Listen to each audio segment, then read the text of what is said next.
Philippe Lamar nous a envoyé une question. Il veut savoir qu'est-ce qui différencie Philippe Dubuc des autres? C'est quoi ta marque de commerce parmi les designers québécois ou même parmi les designers mondiaux? Parce que c'est une surprise. J'aime les bons hot dogs comme ça. Ça me différencie des autres designers. Il y a des designers qui aiment la saucisse high grade, entre autres. Plus sélectif là, de ta saucisse. Le but d'un créateur de mode, c'est de créer sa propre image. Pour moi, en ce qui me concerne, ce n'est pas nécessairement de sauter à pieds joints dans une tendance si c'est la tendance. Les grands magasins le font, les H&M, les Zara de ce monde le font très, très bien. Vous savez qu'ils réussissent à amener les collections, à copier des collections plus rapidement que les créateurs eux-mêmes. Oui, comme Williamson qui est sorti cette semaine. Oui, lui, il a décidé une collection privée pour H&M, chose que moi, j'ai fait pour Simons il y a 2 ans, et qui a connu un très grand succès. Puis ce qui est intéressant, c'est que ça nous donne l'opportunité de créer une collection plus accessible et d'aller toucher un plus grand bassin de population. Ouais. Cela dit, je pense qu'on définit mon style par l'aspect graphique et structuré de ma collection, ultra moderne aussi.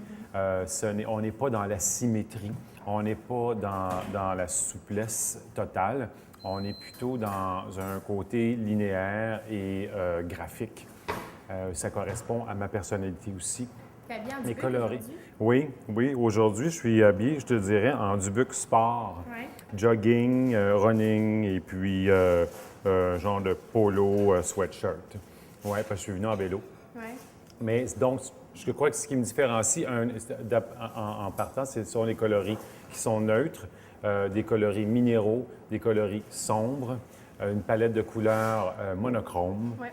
et des textures qui sont empruntées directement du rock et de l'architecture moderne. Entre autres, je peux m'inspirer à Montréal, par exemple, de Miss Van der Rohe qui a fait le Westmount Square. Il y a Gilles Saucier qui est un autre architecte que je connais bien, qui m'inspire beaucoup, avec qui j'ai travaillé pour la conception de ma boutique. Ce sont tous ces matériaux-là, que c'est le métal, le béton, la réflexion de la lumière sur le verre, qui vont inspirer mes créations. Donc, je pense que je cadre dans un type plutôt citadin, urbain. Je ne fais pas dans le passé, dans le grano, dans le hippie. On est plutôt dans la modernité. Tu as parlé de monochrome tantôt. Béatrice voulait savoir justement, elle nous a écrit pour savoir, est-ce qu'il y a une raison pourquoi tu es si allergique aux couleurs? Est-ce que tu es né Non. comme ça ou tu as développé ça plus tard? Tu as une épipène? Non, je ne suis pas allergique du tout aux couleurs. J'ai déjà exploité beaucoup la couleur. J'ai exploité des carreaux Vichy orange et crème. J'ai exploité beaucoup les rouges, les bleus électriques. Mais tu t'es tanné? Tu t'es J'ai décidé de passer à autre chose pour que, pour moi, la couleur que j'utilise devienne un peu comme un canevas de base. Super. J'ai trouvé qu'en travaillant les coloris neutres, ça me permettait d'exploiter davantage certains détails, certaines formes, une silhouette différente.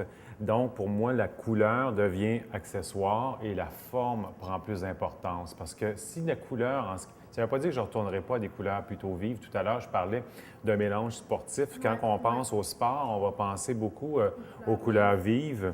Je ne travaille pas la couleur vive. Moi, dans mon environnement, la couleur vive, dans l'industrie du vêtement, est plus destinée à soit des vêtements sport ou des vêtements qui se veulent plus 80s, club wear, donc qui s'adressent à une clientèle début vingtaine. OK.